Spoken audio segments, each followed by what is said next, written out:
Hey guys, how we doing? It is Martin Cliff here. Welcome to another video. And so, a couple of weeks ago, I posed the question of which of my amp rigs sounded the best. And to me, at least, listening back, it was pretty obvious. Not so much with the clean sounds. That we could have gone any of the three ways between the Tweaker, the Artist, and the Artisan. When it came to the drive sounds, there was really no comparison. The Artist, the 6L6 amp, blew the others out of the water, which was quite surprising to me because I kind of always associated 6L6 amps with clean sounds, and then EL34 amps like the Artisan with more driven sounds. But at least to me, what sounded better for the kind of progressive kind of sound, heavy sound that I was after, definitely the Blackstar Artist was the way forward.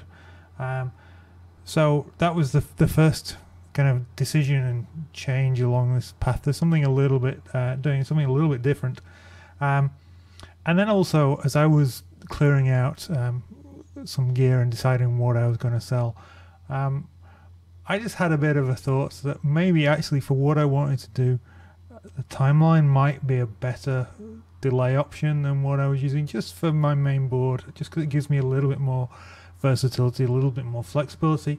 But to make room for that, I had to lose two pedals. Now, losing the Flint was easy in the sense that I already get reverb on the amps, so that's no trouble at all. And in fact, I'm running in stereo at the moment, so just feeding out the two amps. But then, yeah, the tremolo sound, I don't use a whole lot. I will definitely keep a tremolo pedal around on the board. I'm not going to sell the Flint anyway. It will probably find its way to a B board. I've also got my Jackrabbit that's on my church board that I'm going to keep on my church board, which is just a small board. But then the delay, I was using the Mad Professor Deep Blue delay, which is a great sounding delay pedal, but it is pretty much a one-trick pony. It is a warm analog sounding digital delay, which, as I say, it sounds great. I love it, but I wanted to be able to do something a little bit more stereo and also a little bit more programmable. So I decided to move back to the timeline, which I've used for years. I've had for many years, but because I can MIDI control it from the Mastermind, it's definitely useful in that kind of respect. So that's what I'm doing at the moment. I'm still toying with a couple of other ideas for my board. I've got 3-leaf audio Proton and the 3-leaf audio Octave Mini on the board at the moment for my kind of auto wah envelope filter and also octave pedal. I don't use a lot of octaves, though. And that's quite they're both reasonably valuable pedals in a sense. So I'm umming and ahhing about. I have a Mad Professor Snow White auto wah that I might replace the Proton with, and I'm not sure about the Octave or what I'm going to do with that.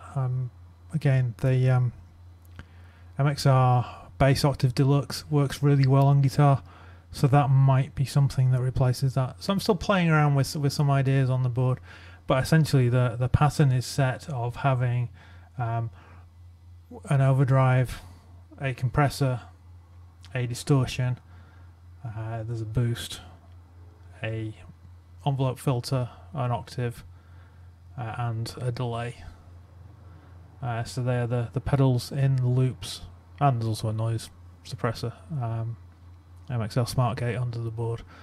But they're basically the things that I run on my board, and that's remained basically unchanged, except obviously I've taken the reverb, which I didn't need, and the tremolo, which I wasn't using a whole lot of, off. So yeah, that's kind of been it. I've also, again, not really part of downsizing so much, but I've kind of moved. I've put yeah, slightly heavier strings and tuned blue here to drop C as well. And in fact, this is the guitar that I'm choosing to play at the moment. Just for the time being, I'm trying to keep only a couple of guitars and a couple of basses out. It is dark, but behind me there are basically just this Sandal Red and then my two Mike Lowell M5s.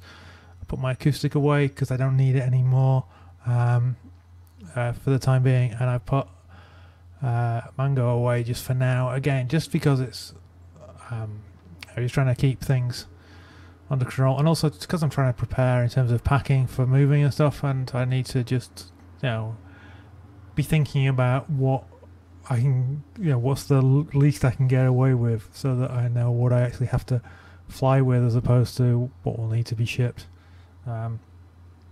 So yeah, this is kind of where things have gone. So essentially, I mean, you heard I've set up the mastermind so it will also program and operate remotely the looper in the timeline, which is what I used for the little jam at the start.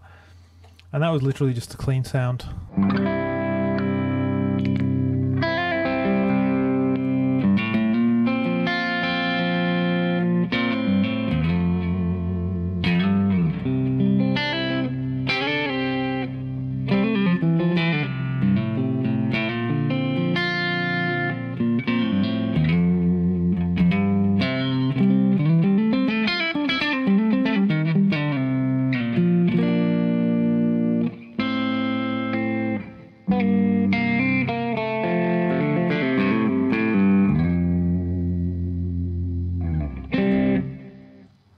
And then I've got a kind of light drive sound.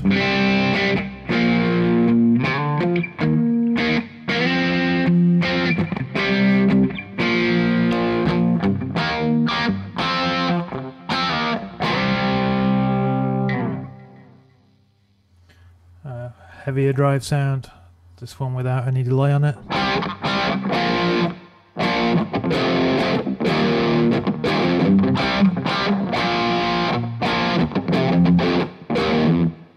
And then a solo sound which may clip the mics, but I'll give it a go.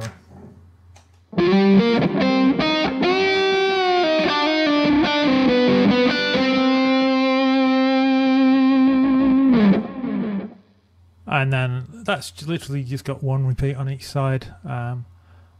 So yeah, just the four tones that I'm using as my kind of core building blocks that I'm working with, but obviously I can then turn on the instant access to turn on other things and play with different sounds as I go along. So it's just giving me a lot of flexibility and quite a simple system. So yeah, that's where I'm at in this kind of stage 2 of kind of downsizing the rig and just sorting things out into neat little boxes, if you will. Thanks for watching, guys. See you next week. Take care. Keep playing, keep practicing, keep having fun. Stay safe, stay well, and I'll see you then.